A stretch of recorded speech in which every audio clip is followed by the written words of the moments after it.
Guilt in relationships is a very big issue, क्योंकि अब एक गिल्ट किसे कहते हैं, जब हमारे एक्सपेक्टेशंस यहाँ पे होते हैं और हम उसको मैच नहीं कर पाते तो सामने वाले के ऊपर हम प्रोजेक्ट करते हैं गिल्ट। क्योंकि वो गिल्ट महसूस कर रहा होता है तो आप भी, क्योंकि एक एनर्जी बॉडी हो, आप उस गिल्ट को सेंस करते हैं। गिल्ट इतना हैवी इमोशन है कि वो एक रिश्ते में जो है दरार और टकरार का एक कारण बनता है। इवेंचुअली वो regret, blame game, shame, everything, वो सारी चीज़ें शुरू हो जाती है।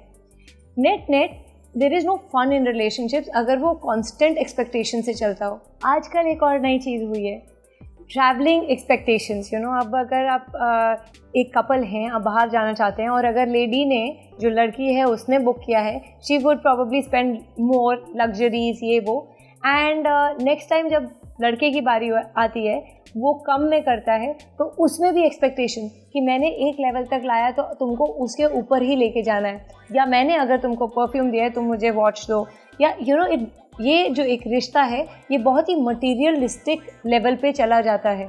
मटीरियल गेन्स के लिए हैं आप उस रिश्ते में, या आप लव के लिए हैं कि एक रिश्ते में एक दूसरे को संभालने के लिए हैं, ये डिपेंड करता है what are you seeking in that relationship. Because वो एक्सपेक्टेशन को फुलफिल करना कि तुम मुझे कंप्लीट करो, इज़ दैट पॉसिबल? कोई किसी को कैसे कंप्लीट कर सकता है? कंप्लीट तो आप खुद को ही कर सकते हैं, कोई बाहर से आपको आके कंप्लीट नहीं कर सकता है।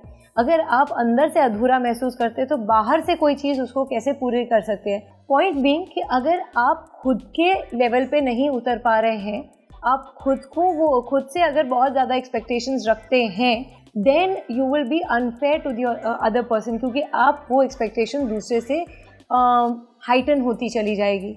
एंड ऑब्वियस ही बात है, कब, द पॉइंट इज कब तक, कितना देर तक आप वो बोझ को संभाल सकते हैं। नेट आप बाहर ढूंढना शुरू करेंगे जो आपके एक्सपेक्टेशंस को फुलफिल कर सके। एक्सपेक्टेशंस लार्जली जो है मनी रिलेटेड या मटेरियल गेन्स रिलेटेड होती है, और कभी कभी प्यार रिलेटेड होती है। आपको पसंद है, आप बहुत प्यार करते हो, आप ओवरबोर्ड जाते हो, आप सब कुछ दे देते हो अपने रिश्तों में, बहुत अच्छी बात है, लेकिन सामने वाला है ही नहीं ऐसा।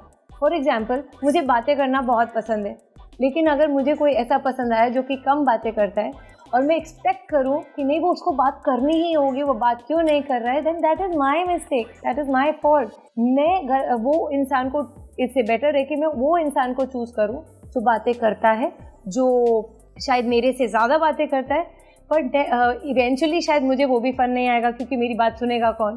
सो हम अट्रैक्ट तो उसी से होते हैं ना जो आपका थोड़ा सा एक ऑपोजिट हो,